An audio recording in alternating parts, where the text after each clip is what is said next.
I didn't say a word when my daughter-in-law told me to get out of my own house.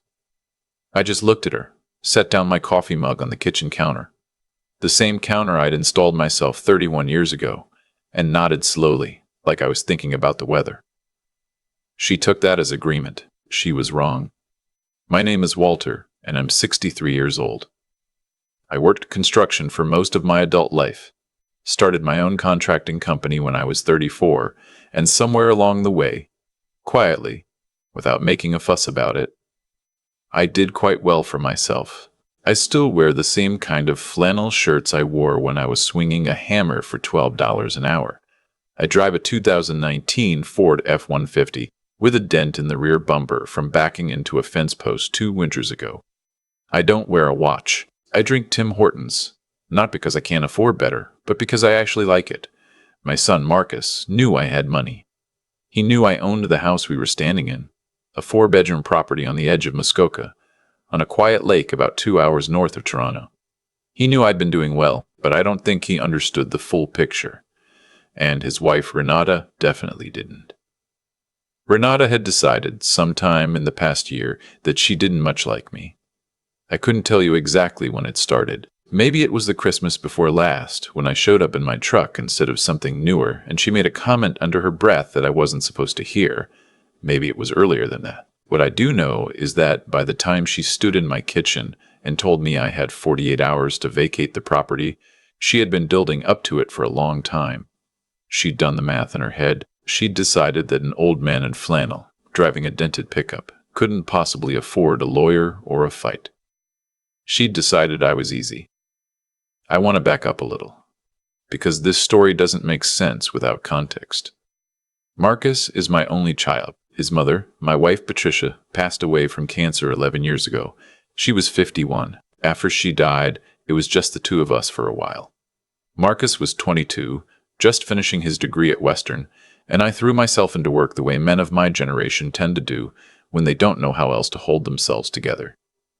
We weren't especially close in those years. I'm not proud of that. He was grieving and I was grieving, and neither of us was particularly good at talking about it. He met Renata about 4 years after Patricia died. She was sharp, ambitious, beautiful in the way that makes you slightly nervous. She had a good job in finance in Toronto, and she knew how to walk into a room. I tried to like her. I did like certain things about her. In the beginning, she was organized. She was direct. She clearly made Marcus happy, but there was always something underneath it. A kind of calculation behind her eyes when she looked at me, like she was adding up numbers that didn't quite balance. They got married 6 years ago. I paid for the wedding, not because they asked, but because I wanted to, because Patricia would have wanted me to, because it was my son and I had the money, and it seemed like the right thing to do. The wedding was at a vineyard in Niagara-on-the-Lake. It cost me just under $90,000. I didn't mention it to anyone. I just wrote the checks. After the wedding, Marcus and Renata bought a condo in Toronto. I helped with the down payment, $200,000, transferred directly to their account. Again, I didn't make a production of it. Marcus thanked me. Renata smiled and said they'd pay me back, which I told her wasn't necessary. She seemed relieved by that. A couple of years later, they had a daughter, my granddaughter, Claire. She is 4 years old, and she has Patricia's eyes, and she is, without exaggeration, the best thing in my life. When Claire was born, I set up a registered education savings plan for her immediately, $50,000 to start, with automatic contributions every month. I didn't tell Renata about the full amount. I mentioned I'd opened in her Spart. She nodded, distracted. What Renata didn't know, what she'd never bothered to ask about, was the broader picture. Over 30 years of running my contracting company, I had done well. Not flashy well. Not yacht and vacation home well. At least not in any obvious way. But I had been careful and consistent, and I had invested steadily since I was in my late 30s. The Muskoka property was paid off. I owned 4 other properties in Ontario, 2 in the Barrie area, 1 in Kingston, 1 a small commercial building in Hamilton that I leased to a physiotherapy clinic. I had a portfolio of dividend stocks and ETFs that my financial advisor in Toronto managed. My net worth, as of my last statement, sat at just over $4 million. I lived like I made $60,000 a year. This was a choice. Patricia and I had talked about it often. The way money changes people's expectations. The way it makes certain kinds of love conditional. We'd seen it in her family. Her brother had come into some inheritance money in his 40s, and suddenly his kids treated every visit like a negotiation. We didn't want that. We wanted Marcus to build his own life, know the value of what he earned, not spend his 20s waiting around for something to fall into his lap. So I was quiet about it. I helped when I could, when it felt right, when I wasn't being asked in a way that made my stomach tighten. The request, when it came, was not the right kind of asking. It started with a dinner, about 8 months before everything fell apart. Marcus and Renata drove up to Muskoka for the long weekend in August, Claire in the back seat. And we had a nice enough time the first evening. I grilled trout. We sat on the dock until the mosquitoes got bad. Claire fell asleep on my shoulder, which I counted as a perfect evening. But on the Saturday morning, over coffee, Renata brought up what she called a business proposition. She wanted to use the Muskoka property as a short-term rental. Airbnb, she said. The market up here was strong. She'd done research. They could net $12,000 to $15,000 a month in peak season. Split it with me however I wanted. She already had a property management company in mind. I told her I'd think about it. She said she'd already spoken to the management company. I let that sit for a moment. Then I said again that I'd think about it. She smiled and changed the subject, and I noticed that she'd taken that as a yes. Over the next few months, small things started happening. She emailed me links to interior designers who specialized in cottage rentals. She forwarded me a document from the property management company with a draft contract already filled out with the address of my house. She and Marcus came up again in October, and she walked through the property with her phone out, taking photos. And when I asked what she was doing, she said she was just getting a sense of the space. I said, as clearly as I could, that I hadn't agreed to anything. She laughed and said she knew. She was just exploring. I want to be honest about something. I should have said it louder. I should have said, Renata, stop. This is my home. We are not doing this. I think part of me kept expecting Marcus to step in, to notice what was happening and say something to her, redirect things. He didn't. He went along with her the way he'd been going along with her for years. And I told myself it wasn't worth making a scene over. Not yet. I told myself I'd deal with it when it became a real problem. It became a real problem in March. They came up for the week. March break. Claire was off from daycare. They said they wanted family time. I was glad. I'd been alone up here since December, and I was looking forward to the noise of them. But on the second day, Renata sat me down at the kitchen table and slid a piece of paper across to me. It was an agreement. She'd had a friend draft it. Not a lawyer, apparently. A friend who worked in real estate administration and knew enough to put something together. The agreement stated that I would transfer management rights of the property to her and Marcus for an initial period of 3 years, during which they would handle all rental income and expenses, paying me a flat monthly amount of $2,000. The property would be listed under their names for the purposes of the rental. $2,000 a month for a house that would rent for $14,000 a month in July. I read it twice. I set it down. I said, I'm not signing this. She said she understood I was hesitant, but that I had to think about the long term. The property was a significant asset. Without proper management, I was leaving money on the table. They were doing me a favor by offering to take this on. I said, Renata, this is my house. I live here. She said there was a suite at a retirement community in Barrie that she thought I should look at. Very nice. Active lifestyle. Pool. I was 63 years old. Marcus was sitting at the other end of the table. He didn't look at me. That night, I lay awake until about 4 in the morning and thought about Patricia. I thought about what she would say. I thought about the version of this story where I signed the paper to keep the peace, where I moved to a suite in Barrie, where I spend the rest of my life making things comfortable for people who had already decided what I was worth. I thought about my granddaughter, Claire, asleep down the hall. I got up, made coffee, and called my lawyer in Toronto at 8 in the morning. His name is Raymond, and I've known him for 20 years. I told him what had happened. He was quiet for a moment. Then he said, "Walter, send me what she gave you." I photographed the document and emailed it. He called back within the hour. He said the agreement as written was essentially unenforceable, but that the intent was clear. He said I should be careful and that I should start putting things in writing. I did something else too. I called my financial advisor and my accountant, and I spent that week getting a very clear picture of everything I owned and how it was structured. I updated my will, which I hadn't looked at properly since Patricia died. I moved certain assets. I had a conversation with my accountant about transferring the Barry properties into a holding company, which I'd been meaning to do for 2 years anyway and hadn't gotten around to. By the time Marcus and Renata left at the end of the week, I had done a lot of thinking. I hadn't said anything to them. I helped carry Claire's things to the car, buckled her into her seat, kissed the top of her head. Renata said she hoped I'd reconsider. I said I'd be in touch. 3 weeks later, they came back, this time just Renata. Marcus was at work, she said, but she wanted to sort things out, she said. She let herself in with the key Marcus had. She had a different version of the agreement. A lawyer had looked at it this time, she told me, and it was all very straightforward. I made coffee. I read the new version. I asked a few questions. Then I said, "Renata, I'm not going to sign this, and I need the key back."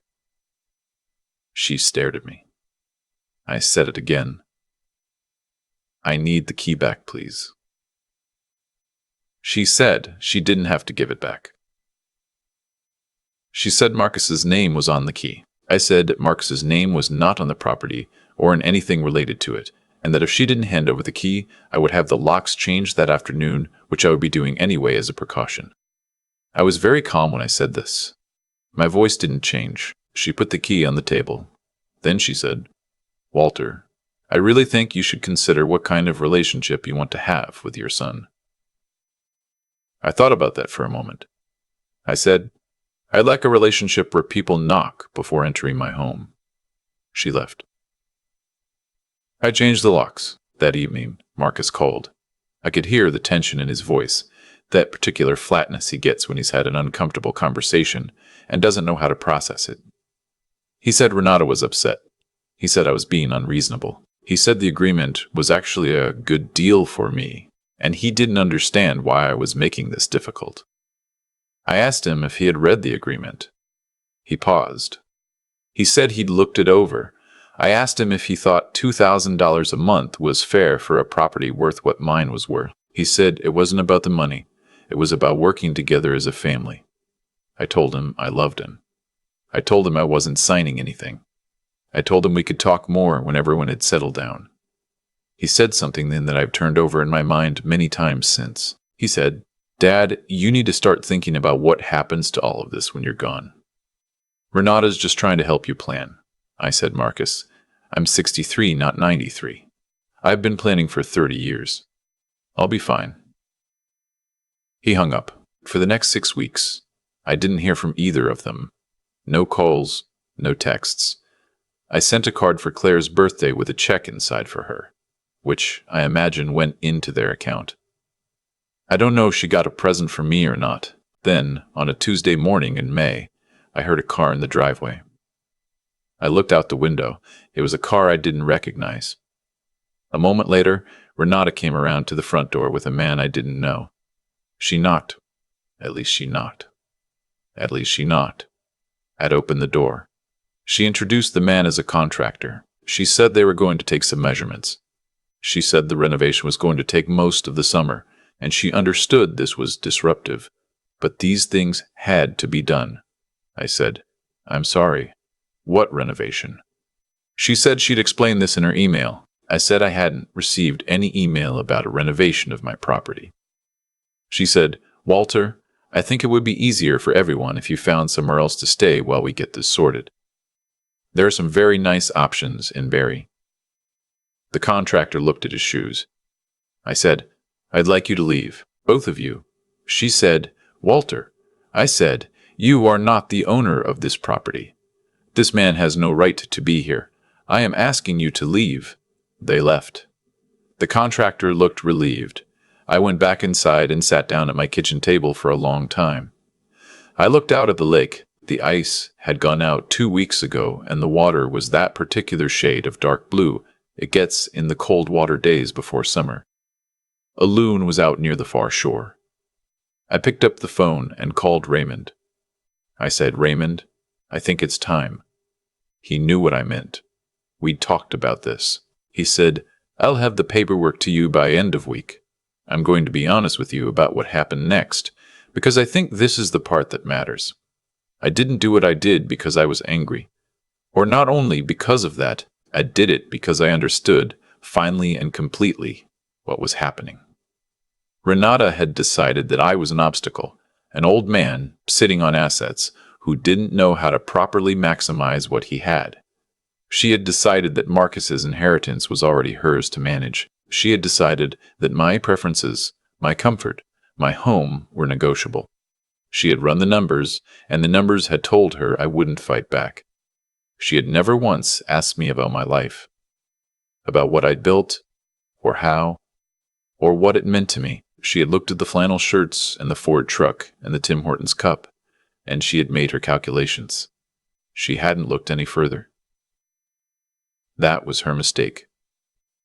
Raymond filed a formal notice of trespass with the property addresses and sent copies to both Marcus and Renata's Toronto address. He also sent a letter outlining that I was the sole registered owner of the Muskoka property and 4 other properties in Ontario, held partially through a numbered company, and that any further attempts to access, renovate, list, or in any way interfere with said properties would result in immediate legal action.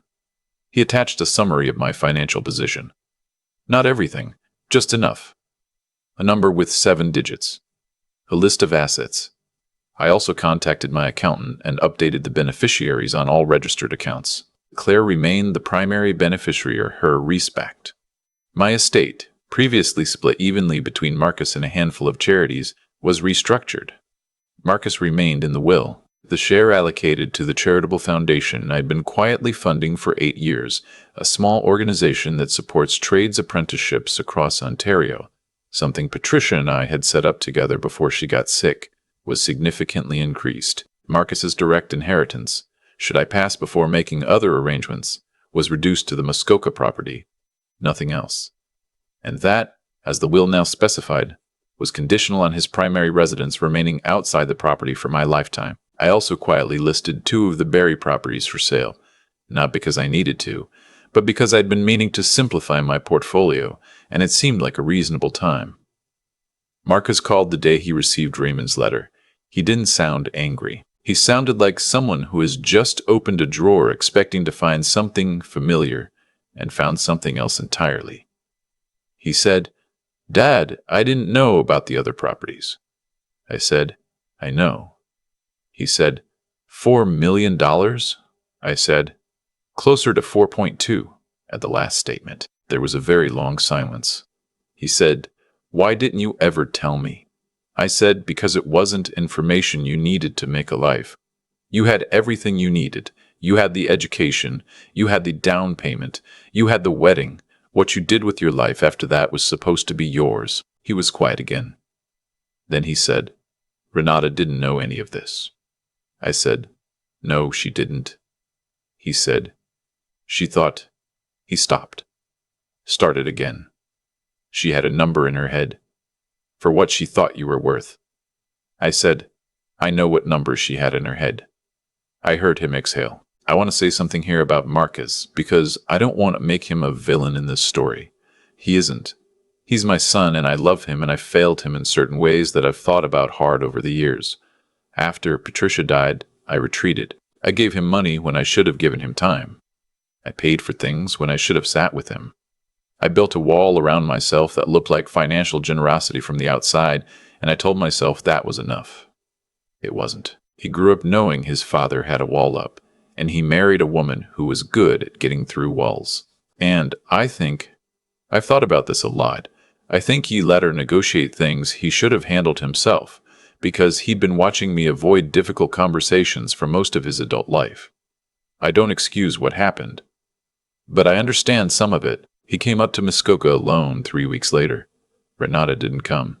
He drove up on a Saturday, arrived at lunchtime, and I made sandwiches and we sat on the dock and we talked for almost 5 hours. It was the longest real conversation we'd had since Patricia's funeral. He told me what things had looked like from his side. I told him what things had looked like from mine. He cried at one point, which I wasn't expecting, and I wasn't sure what to do, so I just put my hand on his shoulder the way my own father used to do, and we sat there until it passed. He apologized. I accepted it. Then I told him something I should have said years ago. I said, Marcus, I should have let you see more of the picture earlier. Not the numbers. The numbers don't matter. But the thinking behind it. Why I live the way I live. What your mother and I believed about money and what it does to people. I should have given you that instead of just the checks. He said, I think I would have liked that. I said, me too. Things with Renata took longer. She didn't come up to Muskoka for another 2 months. When she did, she came with Marcus and Claire, and she was quieter than I'd ever seen her. Claire ran ahead of them up the dock and jumped into my arms, which is the best feeling there is, and over her head, I watched Renata approach. She looked like someone who had been doing a lot of uncomfortable thinking. She sat down across from me at the kitchen table, the same kitchen table where she'd slid that paper across to me, and she said, Walter, I'm sorry. She was specific about it. She didn't say sorry if you were offended. She said what she was sorry for, each thing, without dressing it up. I respected her for that. I said, Renata, I don't need you to manage my assets. I need you to let me be Claire's grandfather. She said, that's fair. I said, and I need Marcus to tell you things instead of letting you find out from lawyers. She almost smiled at that. She said, that's also fair. We're not where we were before all of this. I don't know if we'll get there, but we're somewhere, and somewhere is a beginning. Claire is out on the dock right now as I write this. It's July, and the lake is that color it gets in summer, almost green near the shallows, dark and deep further out. She's trying to catch a frog. She's been trying for 40 minutes, and she's soaking wet and completely determined, and she looks so much like her grandmother it sometimes stops the breath in my chest. I'm not going to a retirement community in Barrie. I'm going to sit on this dock and drink my Tim Hortons and watch my granddaughter chase frogs until the sun goes down. And when people look at my flannel shirt and my dented truck and decide they already know what I'm worth, well, I've stopped being bothered by that. Let them calculate. People have asked me, since I've told parts of the story to a few people I trust, whether I feel bad about how things unfolded, whether I wish I'd handled it differently, whether I regret the months of silence, the lawyer's letter, the look on Marcus's face when he found out the number. Honestly, I regret the years before all of it more than anything that happened after. What I've come to understand, sitting on this dock with my coffee going cold, is that what Renata did wasn't really about greed. Not at the root of it. It was about information. She built a picture of me from what she could see. The truck, the shirts, the way I didn't talk about money. And she made decisions based on that picture. She wasn't entirely wrong to gather information. She was wrong about what she did with it. But the gap between what she assumed and what was real, I helped create that gap. I kept it wide on purpose, and I never thought about the consequences of that choice for the people around me. It is a version of Walter who sits his son down at 30 and says, here's what I built, and here's why I built it this way. Here's what your mother and I believed. Here's what I want for you. That Walter has a different story. I don't know if it's a better one, but it's different. Instead, I handed Marcus checks and called it love. And I left him to draw his own conclusions about who his father was. He drew some wrong ones. I can't be surprised by that. What I keep coming back to is this. The choices we make quietly, over years, accumulate into something. They become the conditions other people have to live inside. Renata didn't arrive at my kitchen table with that paper out of nowhere. She arrived there because I had never given anyone a clear enough picture of where the lines were. I had mistaken privacy for wisdom and silence for strength. And at 63, I was sitting across from my daughter-in-law, watching her hand me a document that said, essentially, that I didn't matter enough to ask. That's not entirely on her. What I did after, the locks, the lawyer, the restructured will, I don't regret any of it. Not because I wanted to punish anyone, but because the alternative was to keep pretending. To sign a piece of paper, to keep the peace and spend the rest of my life resenting it. I've seen men do that. I watched my own father do a version of it. It doesn't make anyone happier. It just moves the unhappiness around. Marcus and I talk now in a way we didn't before. That part is real, and it matters more to me than the properties or the portfolio or any of it. He knows who his father is now, not the number, the thinking behind the number, the why of it. That's what I should have given him 20 years ago, and I'm grateful we got there, even if the road was ugly. Claire caught a frog last Saturday. She carried it around for 20 minutes and then let it go at the edge of the dock because, she said, it probably missed its family. She's 4 years old and she already understands something it took me decades to learn. You can hold something tightly your whole life and still know when to open your hand.